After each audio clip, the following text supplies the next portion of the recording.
जी बंधुओं नमस्कार। आज हम इस बात पर चर्चा करने जा रहे हैं क्योंकि अभी कुछ समय से सीमा हैदर और सचिन मीणा का प्रकरण बहुत जोर पर है और लोग उसकी बार बार चर्चा कर रहे हैं। बहुत सारे मुद्दे उससे जुड़े हुए हैं, गंभीर भी हैं, हास्यास्पद भी हैं और सहजता से विवरण देने और समझने जानने लायक भी है।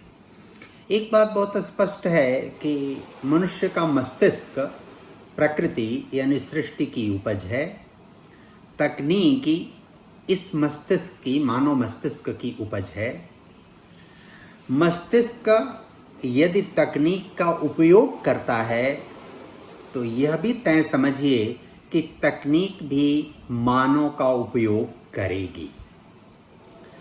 इसलिए हमेशा इस बात का ध्यान रखना चाहिए कि तकनीक का उपयोग हम हमेशा किसी भी दशा में जब उसका उपयोग कर रहे हैं तो सावधान रहना, सचेत रहना और समझदार रहना, ये तीनों चीजें तकनीक का उपयोग करने वाले के लिए आवश्यक है। सावधान रहना यानी हमें क्या करना है, क्या नहीं करना है। सचेत रहना, करना है तो कैसे करना है। और समझदार रहना यानी करना है, कैसे करना है और कितना करना है।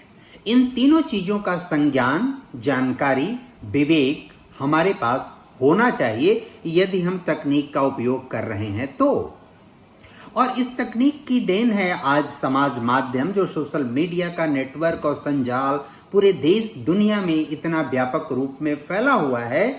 उसको हम इस तकनीक में सावधान होकर, सचेत रहकर और समझदारी से उपयोग करके हम उसका ठीक ठीक व्यवहार कर सकते हैं। पूरी दुनिया में यह जो प्रेम का चक्र है, जो उसको प्रेम यह होता है, प्रेम वह होता है, ऐसे होता है, वैसे होता, कल्पना लोग की बहुत सारी बातें प्रेम को लेकर की जाती हैं। लेकिन एक बात हमेशा ध्यान में रखिए कि प्रेम का विषय हमेशा भावनात्मक भी होता है, हृदय स्पर्शी भी होता है और शारीरिक भी होता है। मतलब कि प्रेम में शरीर, प्रेम में भावनाएं, प्रेम में आपका मन, ये तीनों एक साथ जुड़ा रहता है। इसको आप अलग नहीं कर सकते। अगर ये तीनों एक साथ नहीं है तो इस विषय की, इस बात की आप कल्पना, इसकी चर्चा, इसका विवेचन, विश्लेषण, इसको समझना बहुत कठिन है और आप समझ भी नहीं सकते। इस आलोक में सीमा हैदर का पाकिस्तान के एक प्रांत से भारत आना और सचिन मीणा से संपर्क बढ़ना उस तकनीक और समाज माध्यम का एक ऐसा प्रकट रूप है, एक ऐसा परिणाम है कि उस परिणाम को लेकर आप अनेक प्रकार के रिजल्ट, अनेक प्रकार के निष्कर्ष, अनेक प्रकार के उपसंहार, अनेक प्रकार का विश्लेषण कर सकते हैं। और वो विश्लेषण किसी भी रूप में अंतिम नहीं हो सकता, क्योंकि आप तकनीक का उपयोग करेंगे तो वह तकनीक आपको, अगर आप सावधान नहीं है, सचेत नहीं है, समझदार नहीं है, तो वो तकनीक आपको किसी भी दिशा में कहीं भी ले जाएगी, ये तय है। और समाज माध्यम का उपयोग भी ठीक उसी तर्ज पर आपको कहीं का कहीं लेकर चला जाता है और वह मार्ग कहाँ जा रहा है आपको अनेक बार पता ही नहीं चलता। और आपको जब पता चलता है तब तक बहुत देर हो चुकी होती। ये मानव मन है और मानव मन में जब परिस्थिति आती है, जब वातावरण मिलता है, जब किसी भी प्रकार का आपको आकर्षण प्राप्त होता है तो उस दिशा में यह मानव मन आपको ले जाने की चेष्टा करता है और उस चेष्टा पर नियंत्रण आपको करना होता है।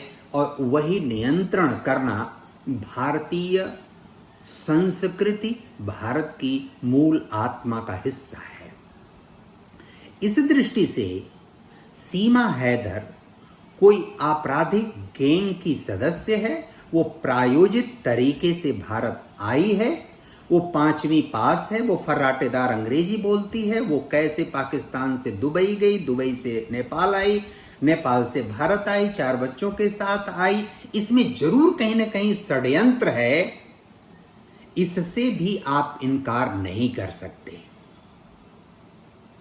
लेकिन इसमें कोई षड्यंत्र नहीं है, इस बात की भी प्रबल संभावना बनती है।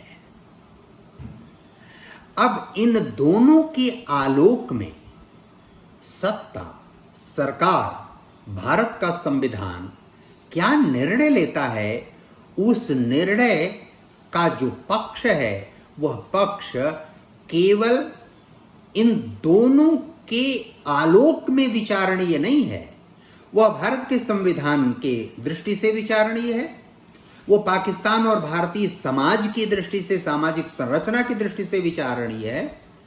वह तकनीक के इस युग में और संचार माध्यम के इस युग में समाज माध्यम का जो यह वर्चुअल यानी आभासी स्वरूप है, उसके आलोक में इन सब बातों को समझना बहुत आवश्यक है। और आवश्यक इस अर्थ में है क्योंकि भारत की संस्कृति किसी चीज को स्वीकार करने की है, बाकी की संस्कृति किसी को अस्वीकार करने की है। उसमें भावनाओं को, मन को, आत्मा को, मस्तिष्क को कई बार स्थान है, केवल शरीर को स्थान है, कई बार केवल आत्मा। लेकिन भारत में इन समुच्चय का महत्व है और उस समुच्चय के महत्व के आधार पर हम उसका निर्णय करना चाहते हैं और हमको निर्णय करना चाहिए।